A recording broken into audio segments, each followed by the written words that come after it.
तो welcome back guys. तो आज हमें आपके लिए लाया एक नया इसेकाई एनिमे। आशा करता हूँ आपको एनिमे पसंद आता हो। तो बिना किसी देरी के शुरू करते हैं आज के न्यू वीडियो। कहानी की शुरुआत में हमें टाकुमो नाम का लड़का दिखाया जाता है जो एक गेमर था फुल टाइम, और वो वहाँ पे हमेशा ही गेम खेलता रहा करता था, जिसके अंदर एक गेम के अंदर उसने एक कैरेक्टर को इतना पावरफुल बना दिया था जिसका नाम था डियाब्लो। और वो डियाब्लो बहुत ज़्यादा ताकतवर था उस गेम के अंदर। पर अचानक से एक दिन ऐसा हो जाता है जो हमारा टाकुमो वो उस गेम के अंदर समन हो जाता है इन दोनों लड़कियों के बदौलत। और इन दोनों ने इन्हें समन किया था तो उसे किस कर लेते समन रिचुअल पूरी करने के लिए। पर जो हमारे डियाब्लो के पास रिंग थी उसकी वजह से वो दोनों जो लड़कियां थी वो उसकी स्लेव्स बन जाती है। डियाब्लो को समझ आ चुका था कि वो उसके फेवरेट गेम के वर्ल्ड के अंदर फंस चुका है, पर वो डिसाइड करता है कि अब वो इस पर्सनैलिटी के साथ ही जिएगा।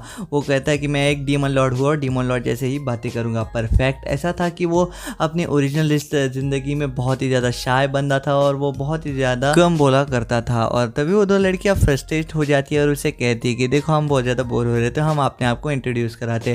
तो जो इस लड़की का नाम था, इस लड़की का नाम था शीरो, और दूसरे लड़की का नाम था रिम, जो अपने आप को इंट्रोड्यूस कराती है। फिर जो हमारा बंदा था, हमारा भाई है, वो बोलता है कि अब मैं कैसे बात करूँ, तो वो अपने आप को एक ग्रेट डीमन लॉर्ड बोल देता है, जिसकी वजह से जो हमारी शीरो बहुत ज़्यादा खुश हो जाती है क्योंकि उसने आज से पहले ऐसा वर्ड कभी सुना ही नहीं था। तो फिर वो दोनों चलने के बाद शहर में पहुंच जाते हैं। पर अनफॉर्चुनेटली जो हमारा भाई है उसको उन दो लड़कियों के साथ एक ही रूम के अंदर एक ही पलंग के ऊपर सोना पड़ता था क्योंकि उनके पास पैसों की बहुत ज़्यादा तंगी थी।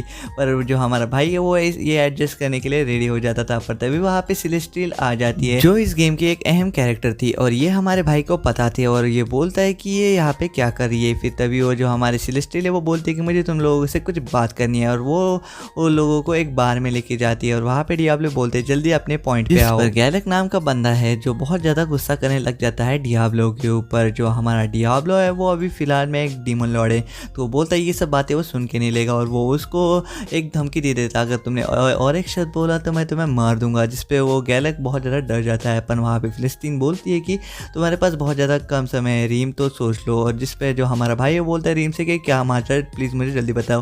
पर जो हमारी रीम है उसे बताने से मना कर देती है, जिसपे जो हमारा भाई है वो उसे उठा के लेके जाता है। और वहाँ पे जो शीरो है वो कुछ भी नहीं कर रही थी।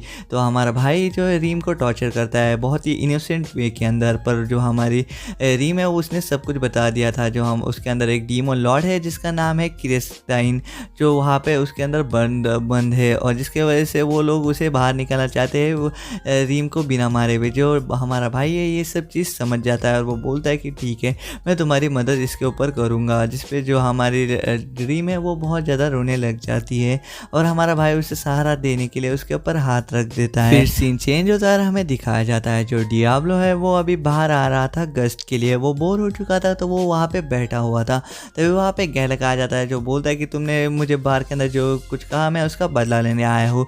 और वो अपने एक हाथ में से कुछ तो भी क्रिस्टल टाइप का चीज़ निकलता है और उसके अंदर से एक बहुत ही बड़ा सेलेमेंटर वहाँ से निकलता है जो लेवल 30 का था, जिस देख के डियाब्लो थोड़ा सा शॉक हो जाता है कि ये सेलेमेंटर उसके लेवल से हिसाब से बहुत ज़्यादा बड़ा है और सेलेमेंटर उसके ऊपर हमला कर देता है।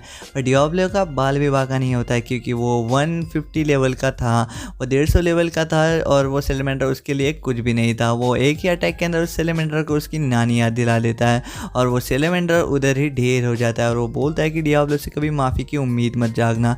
और ऐसा होने के बाद हमें दिखाया जाता है जो डियाब्लो है अगली रात उठता है तो उसे अपने हाथ कुछ नरम नरम फील होते हैं और जैसे वो उसे दबाने लग जाता है वो बताता है कि ये तो शीरो के दो गद्देदार बॉल है। और वहाँ पे हमें दिखाया जाता है रीम भी जो रहती है वो पूरी तरीके से लाल हो चुकी रहती है, पर सुबह के कारण उसका मूड पूरी तरीके से ऑफ हो चुका रहता है। पर दूसरी तरफ शीरो बहुत ज़्यादा खुश दिखाई दे रही थी। तभी रीम डियाब्लो से कहती है कि चलो हम गिल्ड में चलते हैं, वो उससे हमें कुछ काम तो मिल जाएगा। और वो जैसे ही वहाँ हमारा भाई डियाब्लो गिल्ड के अंदर आ जाता है वो अपनी पावर मेजर करने लग जाता है, पर उसकी पावर इतनी ज़्यादा रहती है कि वहाँ पे गिल्ड मास्टर सिल्वी आ जाती है और वो बोलती है कि सॉरी मैं तुम्हारे लिए कुछ नहीं कर सकती क्योंकि तुम्हारी पावर बहुत ज़्यादा ओवर पावर और तुम्हारा लेवल भी इस गिल्ड के लिए काफ़ी नहीं है, तो मैं तुम्हें इस गिल्ड के अंदर स्थान नहीं दे सकती। पर डियाब्लो बोलता है वो पैसे के लिए कुछ भी करेगा, अगर तुम्हें उसे क्वेस्ट ला के दोगे तो वो उसे पैसे देगा। तो वहाँ पे गिल्ड मास्टर बोलते हैं ठीक है मैं तुम्हें एक क्वेस्ट दूंगी तुम उसे करके दिखाना। तो वो उसे एक जहरीला वेनमस स्नेक को मारने के लिए ऑर्डर देती है। पर रास्ते में उन्हें हेल्प मिल जाते हैं जो डियाब्लो से कहते हैं कि हमारी क्वीन हमें वापस दे दो, जिसपे जो हमारी शीरो है वो थोड़ी सी चुप रहती है। फिर वहाँ पे वो लोग उन्हें वो लास्ट वार्निंग देती है और बोलते हैं कि शीरो प्लीज़ हमारे साथ चलो, हमारे कैप्टन तुम्हारे लिए इंतज़ार करे। जिस पे जो हमारी शीरो वो बोलती है कि नहीं, मैं मेरे भाई के पास जाना नहीं चाहती क्योंकि वो मुझे शादी करके मेरे साथ बच्चे मनाना चाहता है। तो एल्फ बोलता है कि अभी मेरे पास दूसरा कोई चारा नहीं है और वो एक बहुत ही ज़्यादा पावरफुल तीर डियाब्लो की तरफ फेंक देता है, पर डियाब्लो को तीर खरोच भी नहीं मार पाता। डियाब्लो उसे ऐसे ही झेल देता है, पर डियाब्लो बोलता है कि आप लोग तुम मेरे गुस्से के लिए तैयार हो जाओ। और वो जैसे ही अपना स्पेल पड़ता है वहाँ पर पूरा आधा जो जंगल था वो पूरी तरीके से फ्रीज हो जाता है। फिर तभी वहाँ पे आता है और वो उन एल्फ को कोसने लग जाता है कि तुम किसी काम के नहीं हो। पर तभी वहाँ पे डियाब्लो समझ जाता है कि जो हमारा गैलक है उसने फेक क्वेस्ट का नाम लेके इन सबको यहाँ पे बुलाया है। तो डियाब्लो उसे धमकी दे देता है, अगर तुम्हारा बस सूरज चेहरा वापस मुझे दिखा तो मैं उसे मार दूंगा। फिर जो हमारा डियाब्लो था वो सारी बात मान लेता है हमारी शीरो के साथ। शीरो से बताती है कि वो अपने भाई के पास नहीं जाना चाहती है और जो हमारा डियाब्लो भाई है वो पूरी तरह से अब भावनाओं में बह जाता है। वो बोलते हैं नहीं नहीं मुझे कुछ मत बताओ। पर जो एक्सीडेंटली जो हमारे डियाब्लो भाई ने वो जो हमारे शीरो के बॉल दबाने चालू कर दिए थे और जो हमारा शीरो है वो भी उसे रोकती नहीं पड़ता। वहाँ पे रीम आ जाती है जिसकी वजह से उन्हें सब रोकना पड़ता है। अगले दिन हमें दिखाया जाता है जो हमारी गिल्ड की लीडर है सिल्वी, वो उन्हें एक सिंपल एक मिशन दे देती है जिसपे रीम आने से मना कर देती है। तो मजबूरन डियाब्लो और शीरो को ही उस मिशन पे जाना पड़ता है। पर तभी वहाँ पे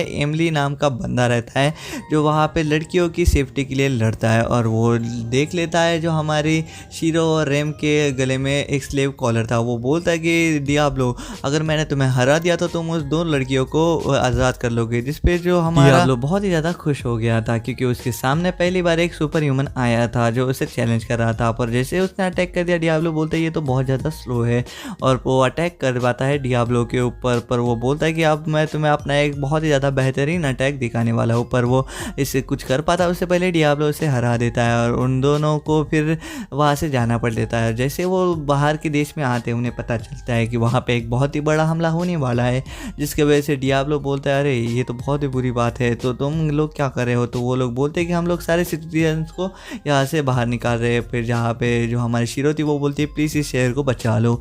तो हमारा जो डियाब्लो है वो बोलता है कि मैं इस शहर को ज़रूर बचाऊँगा और हमें दिखाया जाता है जो हमारा डियाब्लो है वो बहुत ही शिद्दत के साथ उस बहुत बड़ी मॉन्स्टर की सेना को मार रहा था। पर दूसरी तरफ जो हमारी रीम थी वो हमारी सेलेस्टीन के साथ गप्पा चप्पा मार रही थी। तभी वहाँ पे गैलक प्रकट हो जाता है और वो बोलता है कि बस सेलेस्टीन मैंने तुम्हारी बहुत गुलामी सह ली है, अब मैं तुम्हारी गुलामी नहीं सहूँगा। और वो अपने पेट में एक बहुत ही बड़ा वाला कर्स वाला खंजर घोंप देता है जिसकी वजह से वो एक मॉन्स्टर के अंदर तब्दील हो जाता है और वो बोलता है कि अब तुम लोग मेरे सामने कुछ नहीं हो।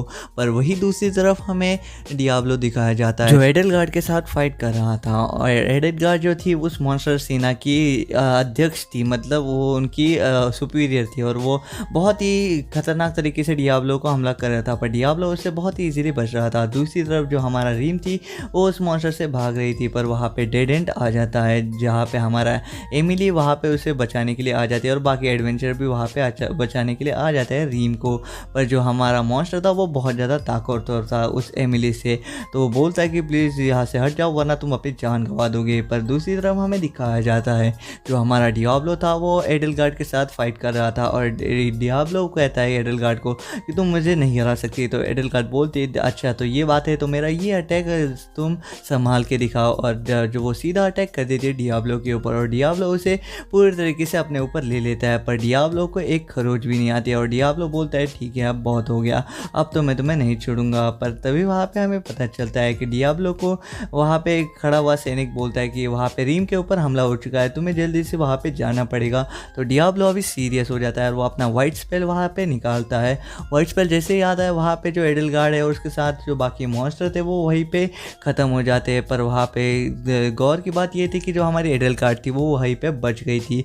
फिर वहाँ पे हमारी शीरो आ जाती है, बोलती जल्दी हमें वहाँ पे जाना पड़ेगा। तो जो हमारा डियाब्लो है वो एक टेलीपोर्टेशन मैजिक लगाता है और वो वहाँ पे सीधा पहुँच जाता है रीम के पास। और जैसे वो पहुँचता है वो उस मॉन्स्टर को पूरी तरीके से अपनी ज़िंदगी की भीख मांगने के लिए मजबूर कर देता है। पर वो उसे भीख नहीं देता, वो उसे एक ऐसा पेनफुल ट्रैप के अंदर लूप के अंदर फंसा देता है कि वो जहाँ से वो कभी वापस ना आए। और वहाँ पे वो मॉन्स्टर अब सब लोग ख़त्म हो चुके थे और रीम जो हमारे डियाब्लो के बहुत बड़े शुक्रिया अदा कह रही थी। पर जो हमारा डियाब्लो है वो उसे कहता है कि मैंने तुम्हें इसलिए नहीं बचाया कि तुम किसी ये हो, मैंने तुम्हें इसलिए बचाया कि तुम मेरी चीज़ हो इसलिए। पर डियाब्लो तभी वहाँ पे बेशुद्ध हो जाता है और जो हमारी रीम है वो उसे कैच नहीं कर पाती है। और हमें नेक्स्ट दिन दिखाया जाता है जहाँ पे सभी जो एडवेंचर्स है वो सभी लोग अभी सभी लोगों के मरने के ऊपर रोने के लिए आए थे, वो उनकी 13वीं के ऊपर आए थे और सभी लोग बहुत ज़्यादा दुखी थे क्योंकि उनके फ्रेंड्स उन्हें छोड़ के चले गए। पर दूसरी तरफ हमें डियाब्लो दिखाया जाता है जो अभी पूरी तरीके से रिकवर हो चुका था और वहाँ पे उसके आजू बाजू 2 लड़कियाँ थी। पर तभी वहाँ पे सिल्वी आ जाती है जो बोलती है कि तुम्हें जल्दी से शीरो को उसके टाउन पे छोड़ के आना पड़ेगा, अगर उन्होंने नहीं छोड़ा तो वो लोग हमारे ऊपर जंग का ऐलान कर देंगे और तुम्हारे पास बस 10 दिन है।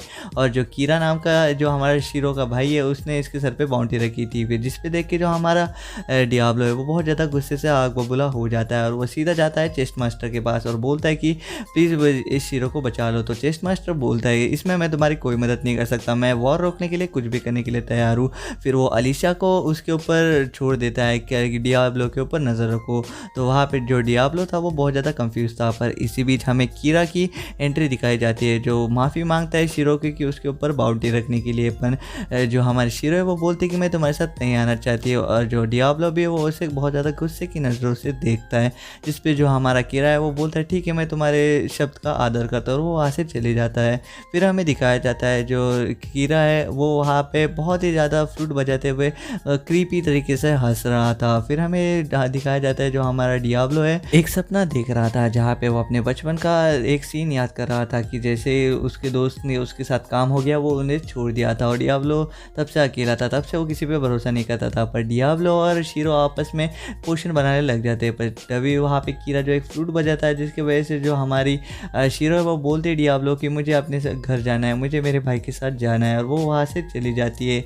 और कीरा बोलता है कि शुक्रिया मेरे साथ आने के लिए और डियाब्लो वापस से अकेला हो जाता है, वो पलंग में लेटने लग जाता है। पर तभी वहाँ पे रीम आती है और वो बोलती है कि जो शीरो को हिप्नोटाइज किया गया था। तो जो हमारा डियाब्लो है वो बोलता है कि चलो अभी हम कीरा को बचाने के लिए चलते हैं। और दूसरी तरफ जो हमारा कीरा था वो हमारे शीरो के साथ बहुत ज़्यादा गलत हरकतें करने वाला था। वो बोल रहा था कि तुमने डियाब्लो के साथ कुछ किया है, तो शीरो मना कर देती है पर वो उसके साथ कुछ गलत हरकत कर पाता इससे पहले वहाँ पे डियाब्लो आ जाता है और वो बोलता है कि अब तुम्हारे पापों का घड़ा भर चुका है, अब मैं तुम्हें नहीं छोड़ने वाला। और ऐसा होने के बाद डियाब्लो उसके ऊपर बहुत ही धारदार तरीके से हमला करता है। पर वहाँ पे जो कीरा है वो बच जाता है और वो अपनी फ्लूट की मदद से वापस से हमारे शीरो को हिप्नोटाइज कर देता है। पर हमारा जो डियाब्लो है वो अपने कॉलर के मदद से हमारे शीरो के मुंह से सच निकलवा देते हैं और बोलते कि मुझे इस कीरा के साथ नहीं रहना। तो वहाँ पे डियाब्लो उसे बोलता है कि अब कीरा तुम्हारा दिन पूरी तरीके से भर गए। पर वहाँ पे शीरो आके उसे समझाती है कि वो मत मारो मेरा भाई है। पर इसी बीच वहाँ पे चेस्टर आ जाता है और कीरा को मार देता है और वो बोलता है कि मैं इस दिन के बहुत दिनों से ताक में था। तो कीरा हमारा डियाब्लो समझ जाता है कि जो हमारा चेस्टर है वो उसे ये एल्फ की कंट्री चाहिए थी इसलिए उसने हमें यूज़ किया है। और वो बोल रहा था कि अब तुम्हारा काम हो चुका है डियाब्लो, अब तुम आराम कर सकते हो। और वहाँ पे जो भी उसके ऊपर हमला करता वो बहुत ज़्यादा उसको ईजिली मार पाता। तो डियाब्लो समझ जाता है कि जो ये चेस्टर है ये कम से कम 100 लेवल का होगा और वहाँ पे जो बाकी वॉरियर्स थे वो उसके पूरे मैच के नहीं थे। पर जो हमारा डियाब्लो था वो उस सर्कल से टूट जाता है और सीधा चेस्टर के ऊपर हमला कर देता है। पर चेस्टर एक बहुत ही अच्छा शॉट्समैन था, वो अपनी शॉट्समैन का तरीके से डियाब्लो को बहुत तरीके से मार रहा था। पर डियाब्लो ने भी कच्ची गोलियाँ नहीं खेली थी, वो उसके ऊपर बुलेट हमला कर देता है बुलेट स्पेल की मदद से। और वहाँ पे जो चेस्टर है वो हार मान जाता है। और वहाँ पे दूसरी तरफ जो लिसा थी वो बोलती थी कि अगर तुम्हारी आर्मी नहीं ली तो मैं गवर्नमेंट को बता दूँ कि तुम्हारे ये एल्फ की तुमने ये हथियाने की कोशिश की। और वहाँ पे जो चेस्टर है वो वापस चले जाता है, सभी लोग अभी शांति प्रिय हो जाते हैं। पर वहाँ पे दूसरी तरफ जो हमारा डियाब्लो था वो अभी पूरी तरीके से एनर्जी अपनी खो चुका था। तो वहाँ पे सिल्वी आ जाती है उसकी एनर्जी रिस्टोर करने के लिए। पर जो हमारा डियाब्लो है वो सिल्वी के साथ कुछ गलत हरकतें करने लग जाता था। पर दूसरी तरफ हमें दिखाया जाता है अलीशा सैडलर के साथ बातें कर रही थी कि तुम कहाँ जा रहे हो। तो सैडलर उसे बताता है कि मैं एक नया जो डीमन लॉर्ड है वो उसे बताने जा रहा हूँ कि यहाँ का किंग कौन है, जो हमारे डियाब्लो के बारे में बात कर रहे थे। और वहाँ पे हमें दिखाया जाता है जो डियाब्लो है वो शीरो की तीरंदाजी की प्रैक्टिस कर रहा था। पर तभी वहाँ पे जो हमारे टीम है वो बोलती कि शीरो तुमसे बहुत ज़्यादा बदबू आ रही है, तो चलो हम नहाने चलते हैं। तो वो दोनों जो है वो नहाने चले जाते हैं। पर तभी वहाँ पे नहाते नहाते जो हमारा डियाब्लो है वो उन्हें देख भी नहीं रहा था। पर इसी बीच वहाँ पे एडलगार्ड आ जाती है जो वहाँ पे रीम को पकड़ लेती है। तो वहाँ पे जो डियाब्लो है वो बोलता है कि तुम यहाँ पे क्या करने आए हो। तो जो हमारी एडलगार्ड है वो कहती है कि मैं यहाँ पे फाइट करने नहीं आई हूँ, मैं इसके अंदर का जो डीमन है वो उसे बाहर निकाल सकती है इसे बिना मारे हुए। जो फिर जिसे सुनते ही हमारा जो शीरो है वो उसे गले लगा लेती है और बोलती कि प्लीज़ रीम यही एक रास्ता है तुम्हें ज़िंदा बचाने के लिए। और डियाब्लो भी अभी श्योर नहीं था, पर एडलगार्ड ने बोलती कि मुझ पर भरोसा करो, और वो उन्हें लेके जा रही थी। तभी वहाँ पे एलिशा बोलती है कि यहाँ पे जो नया गार्ड बना है जिसका नाम है सैडलर, वो बहुत ज़्यादा ताकतवर है, जिसपे जो डियाब्लो बोलता है इसे तो मैं आराम से ही हरा दूंगा, ये कौन है। पर तभी वहाँ पे सैडलर उनके सामने प्रकट हो जाता है और बोलता है कि तुमने मुझे पुकारा है और हम चले आए। वो बोलता है कि अब मैं तुम्हें नहीं छोड़ूंगा, और वो उनके ऊपर एक स्पेल का अटैक करता है, पर डियाब्लो के रिंग की वजह से वो उसे रिफ्लेक्ट कर देता है और वो खुद ही एक पत्थर के अंदर जमा हो जाता है। और हमें दिखाया जाता है अगला सीन जहाँ पे वो एडलगार्ड के ऊपर सभी लोग आ जाते हैं। वहाँ पे एडलगार्ड बोलता है कि ठीक है, एक तरीका है जिससे तुम इसके डीमन को बाहर निकाल सकते हो, तुम्हें इसके चेस्ट के नीचे हाथ लगाना पड़ेगा। और जैसे वो चेस्ट के नीचे हाथ लगाता है हमारा डियाब्लो, वहाँ पे एक बहुत ही ज़्यादा ब्राइट रेड कलर की लाइट आ जाती है और वहाँ पे एक डीमन बहुत ही बड़ा दिखाई देता है। पर जैसे ही अंधेरा हटता है, वहाँ पे एक छोटी सी नन्ही सी गर्ल जो बहुत ज़्यादा खुश दिखाई दे रही थी, मतलब कंफ्यूज दिखाई दे रही थी, वहाँ पे आते हैं, बोलते कि मैं यहाँ पे डीमन लॉर्ड हूँ क्या। पर तभी वहाँ पे शीरो उसे कुछ खाने को दे देता है, जिससे उसे कुकी बहुत ज़्यादा पसंद आती है। ये देख के बहुत सारे लोग बहुत ज़्यादा हैरान थे कि ये हमारा डीमन है, ये इतना ताकतवर तो नहीं है। पर तभी वहाँ पे जो एडगार्ड है वो उसकी लॉयल्टी में झुक जाती है और बोलती कि वो तुम्हारे लाइफ टाइम सर्वेंट रहेगी, जिसपे जो हमारे डीमन का नाम हम क्लिम रख देते हैं। क्लिम रखने के बाद जो हमारा अलीशा है उसे उसके नाइटमेयर सपने आने लग जाते हैं कि उसने कैसी ज़िंदगी गुजारी है, वो हमेशा बचते बचाते आई थी और सबसे ज़्यादा गरीब और धक्के खाते हुए वो वही इस मुकाम तक पहुंची है। दूसरी तरफ जो हमारा सैंडलर था वो पूरी तरीके से गुस्से में आग बबूला हो गया था। पर वहाँ पे सेलेस्टियल जो थी वो बहुत ज़्यादा रिलीफ थी कि वो जो डीमन है वो कोई भी ईवल मॉन्स्टर नहीं है। पर दूसरी तरफ हमें दिखाया जाता है जो हमारी अलीशा थी वो अभी बिट्रेयर कर चुकी थी हमारे डियाब्लो को, और उसका प्लान था कि वो हमेशा से ही डीमन लॉर्ड को जगाए और उसके ऊपर वर्शिप करे और दुनिया को तबाह कर दे। पर वहाँ पे जो सैंडलर था वो अभी हमारे रीम को टॉर्चर कर रहा था कि वो डीमन को और जगा दे और ईवल बना दे, पर हमारा डियाब्लो को ये सब पता चल चुका था। पर दूसरी तरफ जो बहुत सारी सेना थी वो उस किंगडम के ऊपर हमला करने के लिए तैयार थी। पर वहाँ पे जो सैंडलर था वो अभी रीम को बहुत गंदी तरीके से मार रहा था और वो मॉन्स्टर को डीमन लॉर्ड को मारने ही वाला था। पर तभी वहाँ पे रीम आ जाती है जो डीमन लॉर्ड को बचा लेती है, पर वो उसके चक्कर में घायल हो जाती है, जिसकी वजह से जो डीमन लॉर्ड है वो अभी ईवल हो चुका था। और वो जैसे ईवल हो जाती है वहाँ पे वो स्लैंडर के साथ उस चर्च को पूरी तरीके से ख़त्म कर देती है और वो ये सब होते हुए देख रही थी। तभी वहाँ पे हमारा डीमन लॉर्ड हमारा डियाब्लो आ जाता है जो सारे पोषण दे देता है और बोलते कर रीम को बचा लो। और वहाँ पे दूसरी तरफ जो थी उस डीमन लॉर्ड की आर्मी थी वो पूरी तरीके से तैयार थी उस किंगडम के ऊपर हमला करने के लिए। और अलीशा बोलती कि आखिरकार मेरा प्लान आखिरकार सक्सेसफुल हो रहा है। और ऐसा होने के बाद हमें दिखाया जाता है कि वो पूरी तरीके से किंगडम ख़त्म होने ही वाला था। पर वहाँ पे जो डीमन लॉर्ड है वो पूरी तरीके से हमारे डियाब्लो के ऊपर हावी हो रहा था, वो उसे मारे ही जा रहा था। फिर हमें दिखाया जाता है जो दो लड़कियाँ थी वो मरने वाली थी, पर वहाँ पे हमारा इलीमा आ जाता है और तभी हमारा डियाब्लो का भी ट्रैप पूरी तरीके से कंफर्म हो जाता है और वो उस मॉन्स्टर को बहुत ज़्यादा तगड़ा झटका दे देता है। पर तभी भी वो मॉन्स्टर अभी भी मरा नहीं था, तो तभी उसके सामने रीम आ जाती है। जैसे वो रीम को देखता है वो अपने पुराने नॉर्मल फॉर्म में आ जाता है। डियाब्लो सभी से पूछता है कि सभी लोग ठीक है, जिसपे वो सभी लोग हामी भर देते हैं। और हमें दूसरी तरफ दिखाया जाता है जो हमारी अलीशा थी और जो एडगार्ड था वो अभी पूरी तरीके से हैरान थे कि उन्होंने कैसे रोका दिया। अपन एडगार्ड अलीशा को बोलता है कि मैं तुम्हारे लिए टाइम बाय कर लेती हूँ, तुम यहाँ से भाग जाओ। और हमें दिखाया जाता है दूसरी तरफ जो हमारी सिल्वी थी गिल्ड मास्टर वो आ चुकी थी और उसे पता चल चुका था जो हमारी छोटी सी नन्ही सी छोटा डीमन लॉर्ड है वो एक ही डीमन लॉर्ड है, जिसकी वजह से वो इस शहर में नहीं रह सकती थी। पर तभी डियाब्लो रीम से कहता है कि मैं इसे बचा सकता हूँ अगर ये मेरे साथ मेरी स्लेव बन जाए तो। और वो रिचुअल पूरा करता है किस के साथ, जिसे देख के जो हमारी रीम और शीरो थी वो बोलती है हमें भी एक किस चाहिए, नहीं तो हम तुम्हारे साथ नहीं चलेंगे। जिसपे हमारा डियाब्लो है वो पूरी तरीके से लाल हो जाता है और बोलता है कि मैं तुम्हें किस नहीं दूंगा। और ये एनीमे का सीजन यहीं पे खत्म हो जाता है। तो आपको ये सीजन कैसा लगा प्लीज़ मुझे कमेंट सेक्शन में ज़रूर बताना। अगर आपको ये एनीमे ज़रा से भी पसंद आता हो तो प्लीज़ लाइक और सब्सक्राइब ज़रूर करना। और आपको ऐसे मिलते जुलते एनीमे पसंद है तो आपको यहाँ पे एंड स्क्रीन के ऊपर दिखाई दे रहा होगा, आप वहाँ से भी जाके देख सकते हो।